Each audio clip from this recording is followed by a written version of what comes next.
Bonjour, nous allons voir le montage du Sedge Godard.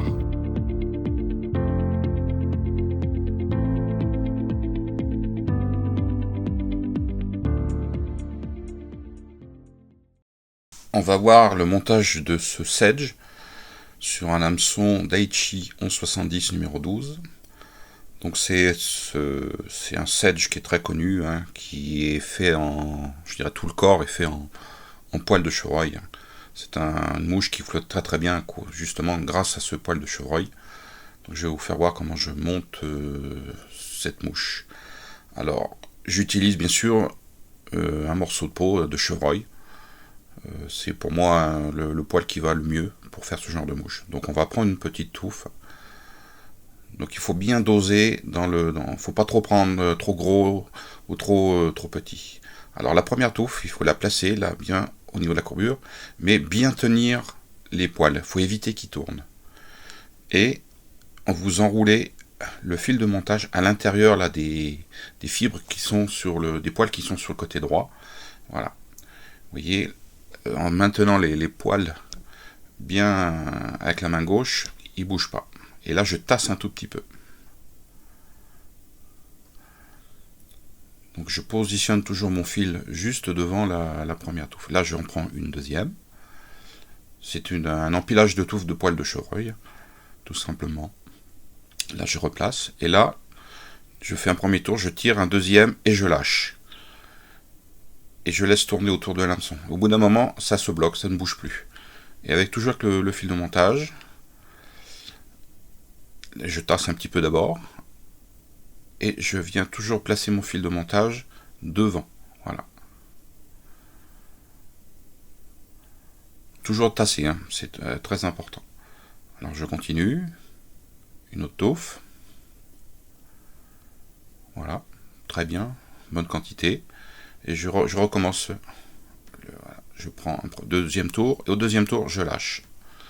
Et j'enroule mon fil de montage à l'intérieur des poils. Tout en avançant. Je retasse. Voilà. Donc je tire les poils vers l'arrière et je place mon fil de montage juste devant. On recommence.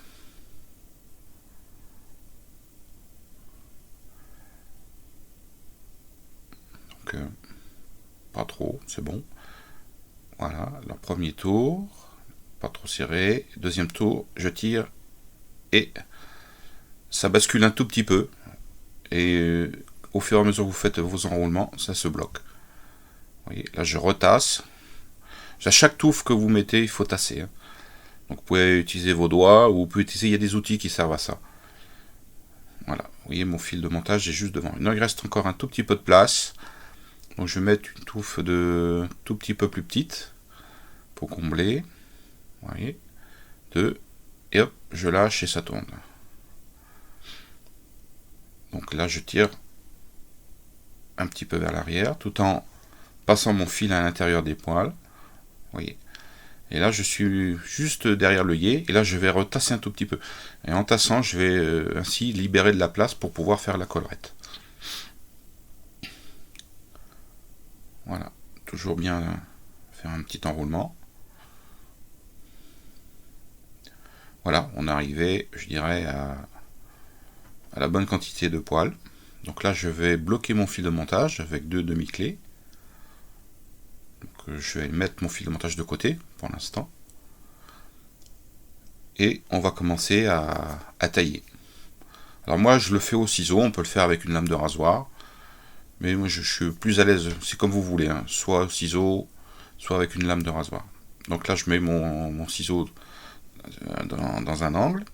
Je commence par le tout début. J'y vais tout doucement en tournant.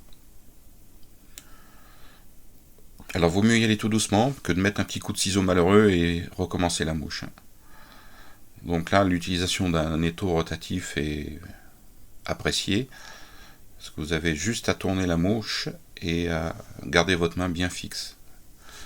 Avec un ciseau à un bon angle. Voilà, tout doucement, vous remontez. Ça, il faut prendre son temps. Alors bien sûr, il y a un petit inconvénient, cette mouche, c'est que ça fait une quantité de déchets assez importante et ça en met un peu partout. Donc prévoir un petit aspirateur amovible pour nettoyer au fur et à mesure. Donc on continue. Donc là j'essaye de dégager, je vais essayer de dégager la pointe de l'hameçon en coupant dessous. On continue. Voilà.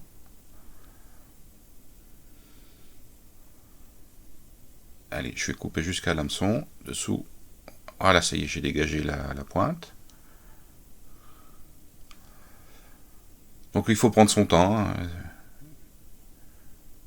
En plus, c'est un poil qui se travaille très bien, qui se coupe très bien. Voilà.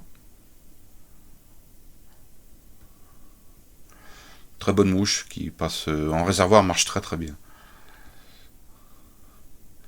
Donc on arrive, vous voyez, on arrive à la portion de poil qui est juste derrière, qui forme un peu la queue.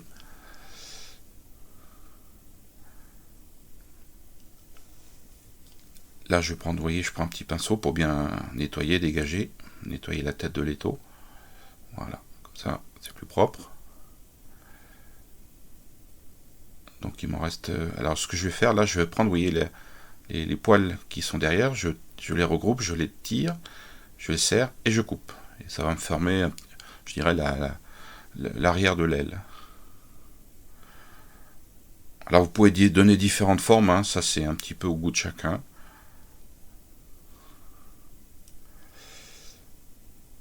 Donc si vous voulez faire un... Voilà, moi j'essaye de faire le plus propre possible.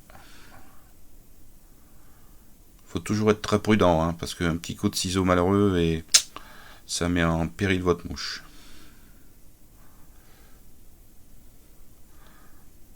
Alors essayez de faire un corps assez régulier, rond, avec une petite, je dirais, une petite dégressivité. Voilà. Donc bien sûr aussi, pour faire ce genre de mouche, il est conseillé d'avoir un très bon ciseau qui coupe super bien, avec une lame comme celui-ci, lame courte, qui est plus facile à utiliser. Mais surtout, il faut que ça coupe, hein, ça c'est important. Voilà. Normalement, vous ne devez pas forcer, parce que le poil de chevreuil est assez tendre, donc ça se coupe très très bien. Voilà, on a pratiquement fini. Donc là, je fignole, je dirais, mais bon, on peut aller un petit peu plus vite. Mais j'aime bien les choses nickel. Voilà.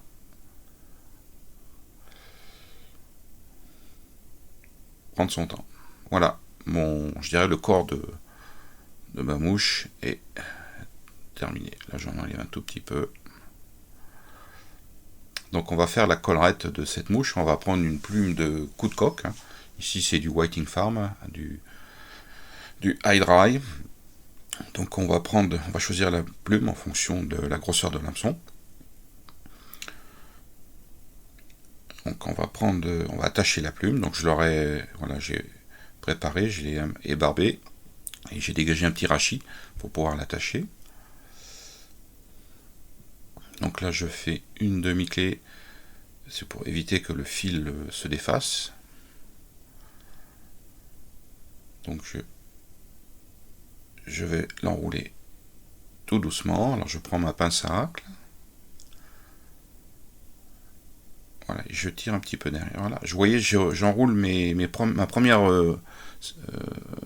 premier tour un petit peu sur les poils de chevreuil. Et ensuite, je mets ça en spire jointive. Donc sur ce genre de mouche, vous voyez, là je rabats les fibres en arrière pour éviter qu'elles se chevauchent trop. Il faut essayer d'avoir une collerette assez régulière. Donc pour ce genre de mouche, moi j'aime bien les collerettes assez fournies. Donc vous voyez, la plume va y passer, hein, on va pratiquement mettre toute la plume. Donc comme c'est des plumes assez longues, il en restera quand même un tout petit peu. Allez, je vais faire un dernier tour. Là, voilà, on est vraiment à la limite. Et avec le fil de montage, je bloque.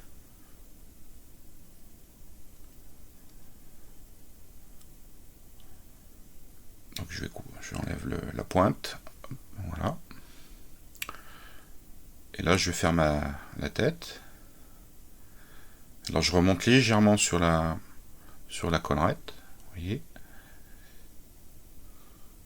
Il n'y a pas besoin de faire 30 tours. Hein. Donc, je prends ma pince et je fais mes 2 demi-clés pour terminer cette mouche. Voilà. Donc, comme j'ai remonté un petit peu sur la collerette, vous voyez, je tire les fibres vers l'avant pour les remettre en place. Voilà, la mouche est terminée. Pas mal. Donc je vais finir, on va mettre une petite goutte de cyanolite sur la tête. Voilà. Et la mouche est terminée. Donc il n'y a plus qu'à faire quelques séries. En différentes tailles, 12, 14. C'est une très très bonne taille. Bien sûr, sur ce genre de mouche, on peut mettre une autre collerette. On peut utiliser ici du poil d'écureuil et ici collerette en poil de lièvre. Voilà, à bientôt.